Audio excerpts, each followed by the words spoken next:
영화보다 더 인상적인 현실 속의 신스틸러들. 저 전직 당대표 김기현이가 확실하게 파보겠습니다. 이상민, 양지열의 씬스틸러.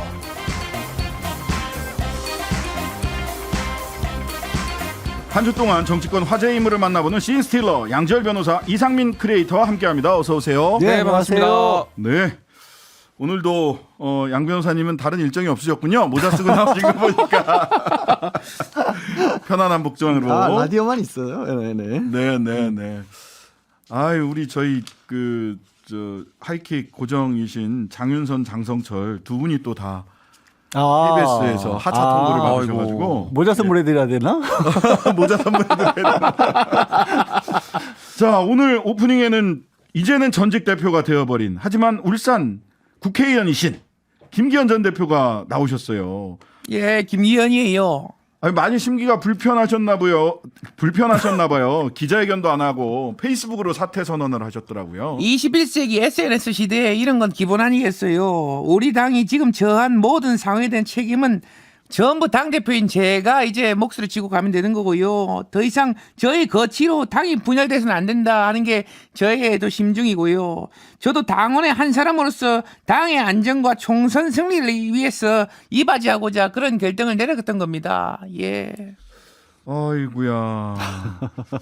근데 뒤끝 장려할 이런 얘기가 있던데, 기자회견도 안 하셨다고. 아니, 여당 집권당 대표가 SNS로 본인의 어떤 소회를 밝히는 게 일반적인 일이라고는 절대 안 보이거든요. 네. 근데 또 이제 안철수 의원님이 또 한 말씀 거두셨어요. 떠나요 둘이서 모든 것 훌훌 버리고. 아유, 발성이 안 좋네요 오늘따라. 아유, 정말 유리상자의 제주도 푸른밤, 이 노래가 떠오르는 상황입니다. 어허. 이제 국민들에게 희망을 드리는 거는 새 지도부의 과제가 돼버렸습니다. 예, 그런데 한 가지 아쉬운 점은요, 이 사퇴 직전에 전현직 당대표 회동, 이런 이슈가 있지 않았습니까? 정말 이해할 수 없는 행보였습니다. 당대표 사퇴 결심에 큰 흠결을 남겼다, 그렇게 생각합니다. 이준석 네. 전 대표 만나고 사퇴했다고 그거를 또 콕 집어서 이야기를 하시네요. 제명돼야 할 대상과 어떻게 만납니까? 네, 그렇게 보고 있습니다. 방금 저렇게 깊으신 분인지 몰랐어요. 저는 이준석에 대해서 전혀 관심이 없습니다. 관심이 없는데 네. 어떻게 이렇게 자세히 아시는 거예요? 실망입니다. 없다고 말씀드렸어요. 네. 말을 그대로 믿으라는 법이 어딨어요? 제 마음이에요. 그만 좀 괴롭히십시오. 그만 괴로워하세요. 아니, 양 변호사님, 네. 지금 국민의힘은 이러다가 자칫하면 정상적으로 당대표가 당을 대표하는 시기보다 비대위원장이 당을 대표하는 시기가 더 길어질 것 같아요. 이게 근본 원인이 뭡니까 도대체? 글쎄요. 조금 전에 김기현 전 대표 말씀하신 거 물론 SNS로 옮긴 거를 지금 상민 씨가 훌륭하게 말로 옮겨주셨는데, 거치로 당이 분열된다. 그러니까 내가 버티고 앉아있으면 당이 깨질지도 모른다. 근데 이 말을 한 사람이 대표예요. 어이구. 대표고요. 하이킥에서는 그러고 보니까 지난번에 다른 방송 MC 그 본인 방송에서 작별 인사 못하신 분 모시다가 네네네, 여기서 작별 인사 모셨죠. 시켜드렸잖아요. 구진우 기자. 예.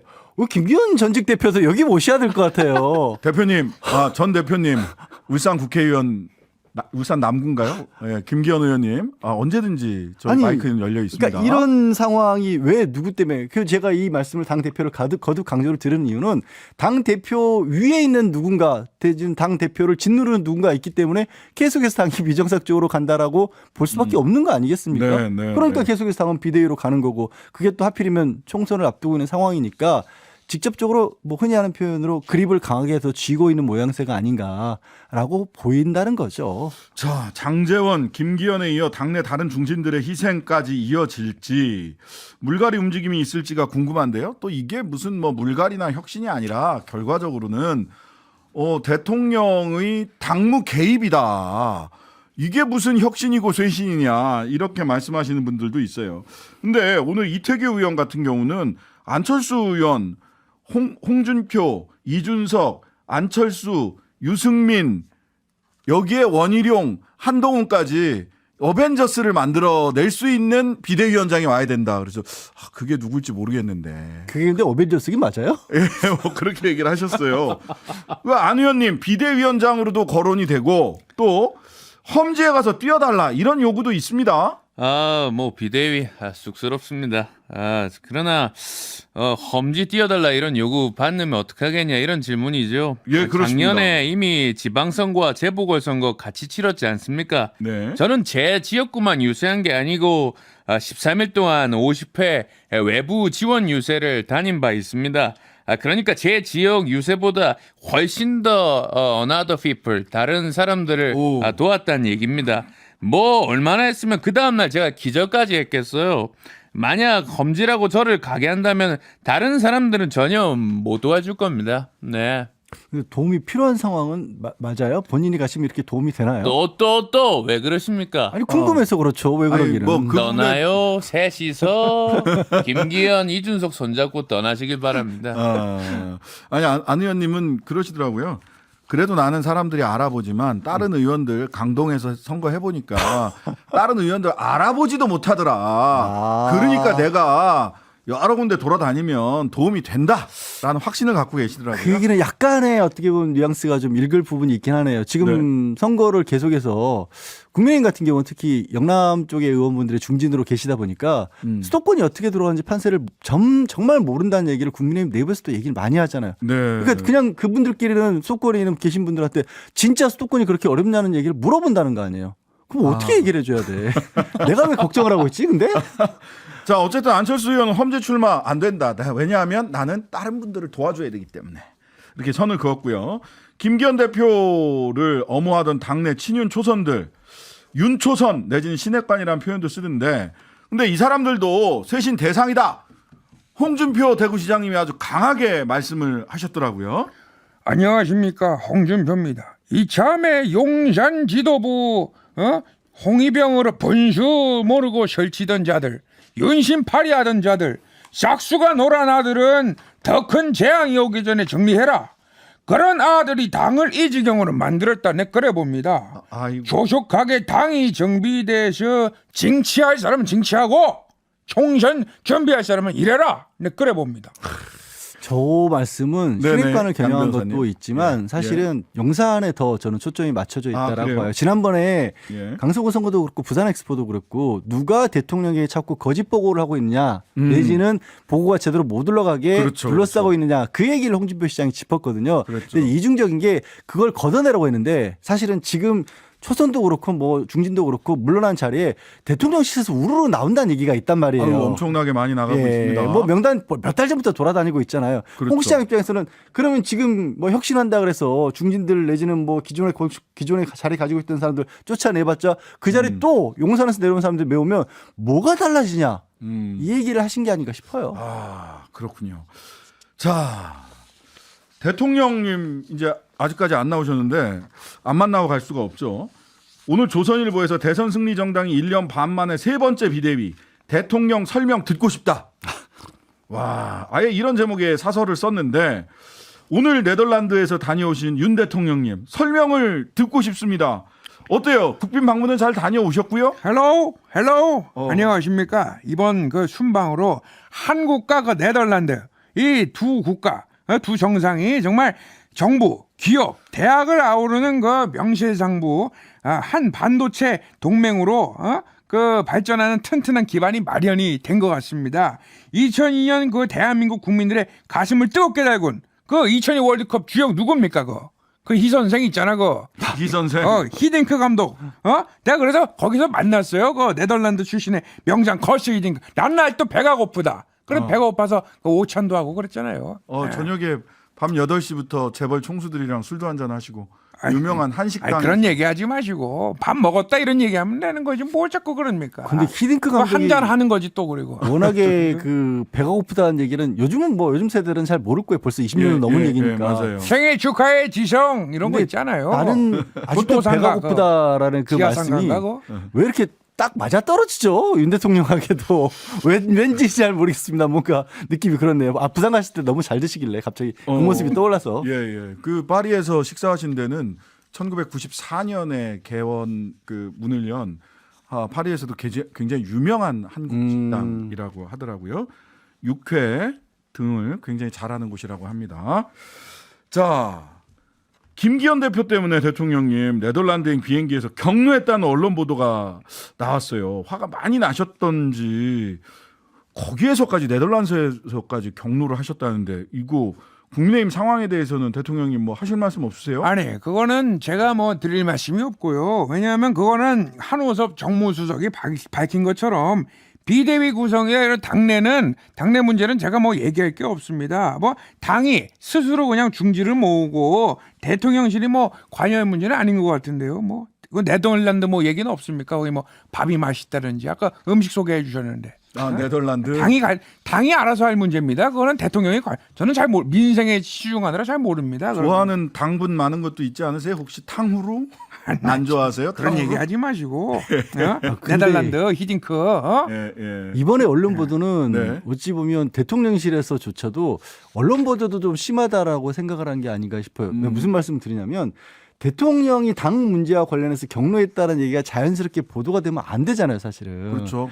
이게 당에서 당대표 때문에 대통령이 격노해서 당대표가 물러났다 이런 식의 보도가 아무렇지도 않게 나온다라는 것 자체가 되게 위험한 신호인 거거든요. 네네. 그래서 아마 대통령실에서도 야 이렇게까지 그게 설령 사실일지언정 이렇게까지 언론에서 왜 이게 대통령이 관여하는 걸 자연스럽게 쓰고 있는 거야? 이런 얘기를 좀 하고 싶었던 게 아닌가. 근데 일차적인 책임은 물론 대통령실에 있겠죠. 네.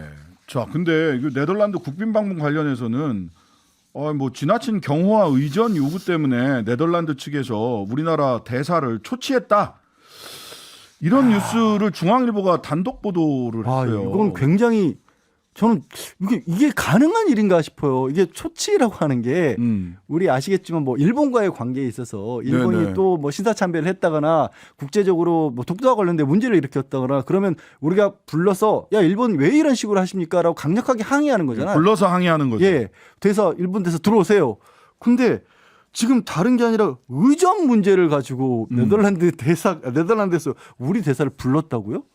얼마나 심각한 상황이었길래 이런 얘기가 나왔을까요? 그래서 이런 일까지 벌어지면서 했던 의전은 대통령께서 만족을 하셨는지 김건희 여사께서도 만족을 하셨는지 모르겠습니다. 근데 그렇게까지 또 의전을 꼼꼼하게 챙긴다면 밖에 나가서 지난번 영국에서도 그렇고 왜 의전과 관련해서 그렇게 계속 말이 나오죠? 아니 참 이해가 안 가요. 김은지 기자는 전체를 통솔하는 대통령의 그립감 내지는 대통령실의 어떤 그립감이 상당히 좀 떨어진 거 아니냐라고 걱정을 하시더라고요. 자, 이제 오늘 막 귀국한 대통령에게 산적한 과제 중 하나가 12월 28일 상정이 예정돼 있는 표결이 예정돼 있는 김건희 특검법입니다. 여권에서는 거부권 카드 이거를 대통령에게 건의를 하고 있는데 이재명 대표가 용산을 향해서 거부권과 관련돼서 한 말씀 하셨네요. 예, 최근에 국회에서 입법한 법안들이 거부권 행사되고 있는데요. 국회도 국민이 뽑은 대표기관인 점을 충분히 고려해서 국회의 입장 그리고 이 법안들에 대해 존중해 주시면 좋겠다 이런 생각이 듭니다. 네. 자, 이 뭐 거부권과 관련한 것도 얘기가 있는데 여야 협치 문제도 굉장히 중요하죠. 그런데 민주당 내부 상황도 지금 녹록치가 않습니다. 이 대표님. 이낙연 전 대표는 아예 신당 창당 선언을 해버렸어요.